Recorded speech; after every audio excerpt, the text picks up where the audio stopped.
Biggest grid of the Powernights for the Invitational Allcomers Sports and Saloon Car Race, and the first group to get away led by Matthew Robinson. These predominantly the Mazda MX-5s that were tussling with the Toyota MR2s earlier on. Jennifer Garrett had a great race with her teammate, and she starts in the middle of the first group, just ahead of Alan Robson in fact.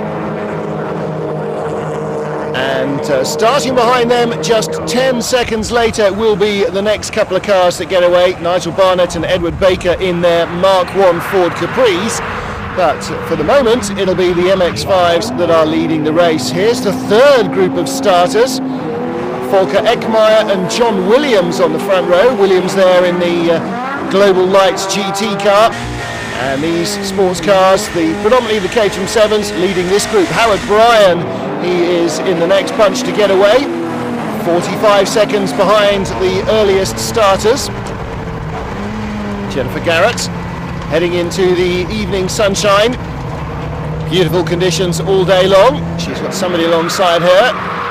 And there is our number 3 car, Tom Roach, in the battle for second spot, just ahead of Paul Shared, chasing Mark Pierpoint, as Matthew Robinson leads and Robert Ullman spins his Toyota MR2.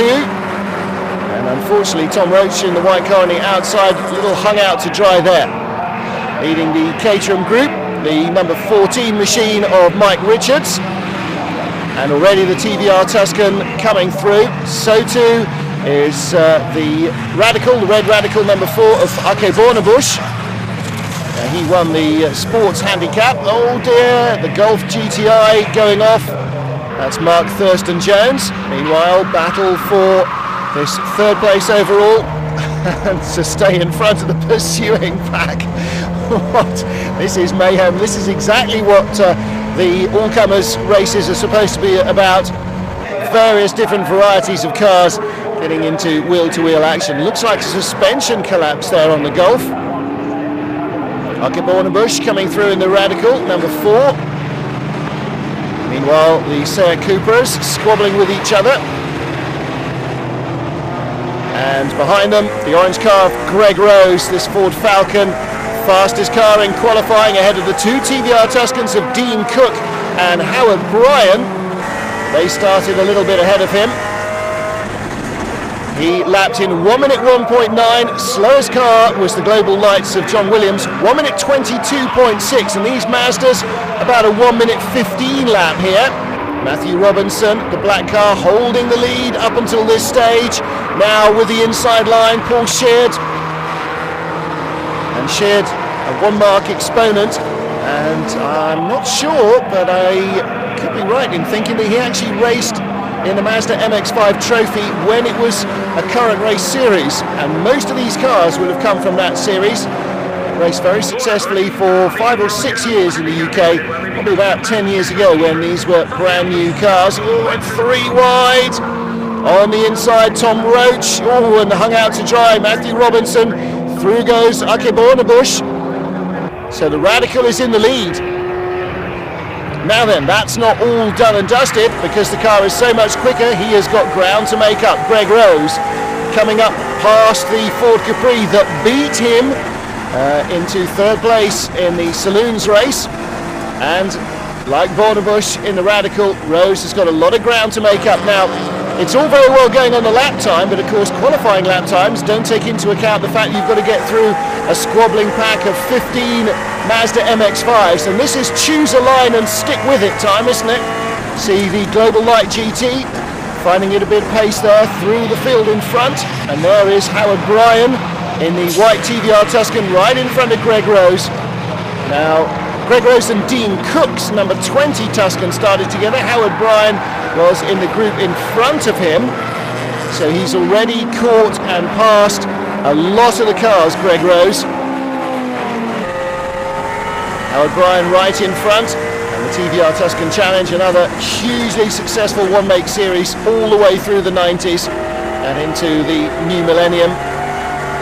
Unfortunately, that has gone the way of all good things, as has TVR itself, and that was very close. Greg Rose deciding not to use the grass there, although after a few dry days I would have thought perhaps that might have been a passing opportunity. However, I'm not the man in a hugely expensive car, and he certainly is. Now another chance to go by, and this time he does it more successfully. Number 46 dwarfed by the Falcon. That is David Harrison, and that Radical SR3 is looking like it's going to be one of Greg Rose's biggest challenges, apart from Ake Bornebusch. And of course the advantage of the little Radical is it is so light and nimble, huge horsepower in the Falcon, and the Radical with a little motorcycle engine, 1300cc, not so quick, but by goodness it doesn't have to slow down so much for the corners. So it is David and Goliath, one of those great things that motor racing fans like to see. Little nimble car, quick in the corners, and a huge great Leviathan thundering down the straight, catching it up on every straight bit of track and then losing out in the twisty stuff. But you can see as well that the Caterhams, so successful in the early handicap, are also being very successful here. 19 Chris Porrett, and you just saw Keith Dunn diving by him, and this is very tight indeed, and the big Falcon in the middle. Oh, bad news. Keith Porrett couldn't find enough room, and the two TVRs go by as well. Howard Bryan and Dean Cook. Last lap then, and the Capri in the mix as well. A 38-year-old Ford Capri in the mix. Here's Ake Bornebusch still trying to fight his way through this field, and he has to pass all these cars to win the race. It's not going to be easy. Seats, Mazdas, Caterhams, Ford Capris, and coming up behind him, of course, he's got the Radical and the Falcon and the TVRs, but they are too far behind. They are not going to feature. The question is, can Bornebusch pass all this lot? He's very quick out of the final corner. The checkered flag awaits. Ake Bornebusch is going to win this one as he comes through the field in the Radical after a very pulse-quickening drive. And here's the battle for second. It's still the Radical SR3 with Greg Rose's Ford Falcon unable to hold its pace through the corners. And there's the advantage.